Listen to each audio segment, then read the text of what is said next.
Le Bullshit MC était un gang de motards hors-la-loi danois actif dans les années 1980. À partir de la Nouvelle-Zélande en 1961, les Hells Angels, fondés aux États-Unis, a commencé à créer des sections à l'échelle internationale, dans des pays tels que l'Angleterre, l'Allemagne et le Canada. Ces nations avaient leur propre mouvement de motards, et bien qu'ils fussent une force influente et très respectée au sein de la sous-culture, une partie des membres de gangs de motards et des clubs 1% s'opposaient à l'intégration et à l'assertivité des Hells d'origine étrangère. Un de ces groupes était le Bullshit Motorcycle Club, un gang de motards danois qui a émergé en 1979. Au moment de la création de Bullshit MC, les Hells étaient encore relativement nouveaux dans la nation danoise du nord de l'Europe, car cette dernière avait ouvert son premier chapitre scandinave au Danemark en 1980. Néanmoins, les Hells aspiraient à monopoliser le commerce de la drogue en Scandinavie et prévoyaient d'être le club de motards dominant de la région. Les membres du Bullshit MC étaient également plus jeunes et moins organisés que leurs rivaux des Hells Angels, beaucoup d'entre eux venant de foyers dysfonctionnels.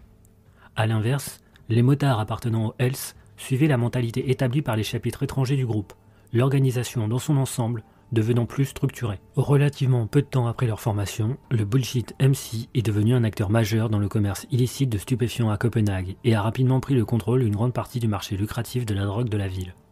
Au moment où 1984 est arrivé, le Bullshit MC a ouvert ses portes à Freetown, Christiana, et a réussi à conquérir le commerce du hashish dans la région.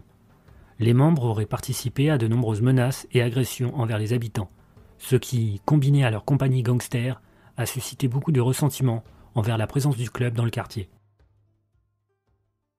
Le conflit de près de 3 ans entre les deux groupes a débuté le 24 septembre 1983, après qu'un trio de membres de Bullshit MC, accompagné d'une associée féminine, a confronté certains Hells à leur repère local.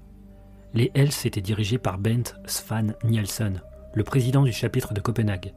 Une bagarre a rapidement éclaté, et 2 des 3 membres de Bullshit ont été tués par les blessures infligées à l'arme blanche et à une bouteille brisée. Le 25 mai 1984, Jørn Junk Nielsen, membre éminent des Hells et cofondateur du chapitre danois, s'est approché de la voiture du président de Bullshit MC, Henning Norberg Knudsen, et lui a tiré dessus 17 balles avec une mitraillette. La femme de la victime était également présente dans le véhicule, mais a survécu à l'attaque. Le couple était apparemment en route pour vendre du hashish. Le meurtre de Knudsen a fait l'objet d'une attention médiatique nationale. Paul Lillebror Blagjerg, membre de Bullshit, a ensuite remplacé Knudsen en tant que président du club après sa mort en 1984. Le 26 avril 1985, Lillebror a fini par être abattu par un membre du Mortician MC, un club de soutien affilié aux Hells. Conséquence de la mort de Lillebror, Anker Walter Marcus, membre de Bullshit, a été nommé 3e président du groupe. Cependant, son mandat ne durera pas longtemps.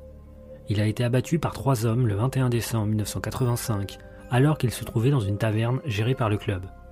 De plus, un civil non affilié est également tué dans la fusillade. 2 prospects des Hells Angels et le membre à part entière des Hells, Dan Linge, seront par la suite condamnés pour les meurtres. En 1986, Jan Songberg, membre de Bullshit, a été exécuté devant le clubhouse par Nick Jacobson, alors prospect chez les Hells. Le meurtre semble avoir eu lieu dans le cadre d'une initiation pour qu'il devienne un membre à part entière des Hells. Jacobson a plus tard été condamné à la réclusion à perpétuité pour ce crime. L'escarmouche entre les 2 gangs belligérants a pris fin en 1986, lorsque Michael Lind, le 4e et dernier président élu de Bullshit MC, a contacté le clubhouse des Hells et a déclaré volontairement que la guerre était terminée. Suite au décès de 3 de ses présidents ainsi que de plusieurs autres membres, la guerre des gangs s'est conclue avec les Hells Angels émergeants comme le club de motards hors-la-loi dominant en Scandinavie. Le Bullshit Motorcycle Club a fermé son bastion à la suite de l'issue du conflit et a officiellement mis fin à son existence en 1988.